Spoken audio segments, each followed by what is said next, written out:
എല്ലാ ഭരണാധിപന്മാരും ന്യായാധിപന്മാരും പറഞ്ഞൊരു യാഥാർത്ഥ്യമുണ്ട്, ഇവനിൽ മരണകരമാകുന്ന ഒരു കുറ്റവും ഞങ്ങൾ കാണുന്നില്ല. യേശുവിനെ അവസാനമായി വിസ്തരിച്ച പീലാത്തോസ് എന്ന ന്യായാധിപൻ തന്റെ പടയാളിയോട് ശിഷ്യനോട് പറഞ്ഞു, ഒരു താലത്തിൽ വെള്ളം കൊണ്ടുവരിക. അവൻ കൈ കഴുകിയിട്ട് പറഞ്ഞു, ഈ നീതിമാന്റെ രക്തത്തിൽ എനിക്ക് പങ്കില്ല.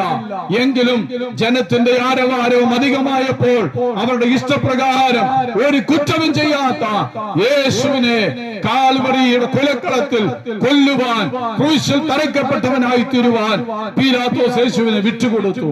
എന്നാൽ ജനം അവനെ വളരെ സന്തോഷത്തോടെ അവിടെ നിന്നൊരു കുരിശുമെടുപ്പിച്ച് നടപ്പിച്ച് കാൽവറിയിലേക്ക് കൊണ്ടുപോയി, ഗോൽഗോഥാവിലേക്ക് കൊണ്ടുപോയി. അവിടെ പോകുന്ന സമയത്ത് യേശുവിന്റെ പുറം ഉഴവുചാല് പോലെ കീറി രക്തത്തുള്ളികൾ ധാരധാരയായി അവന്റെ ശരീരത്തിൽ നിന്ന് ഒഴുകുന്നു.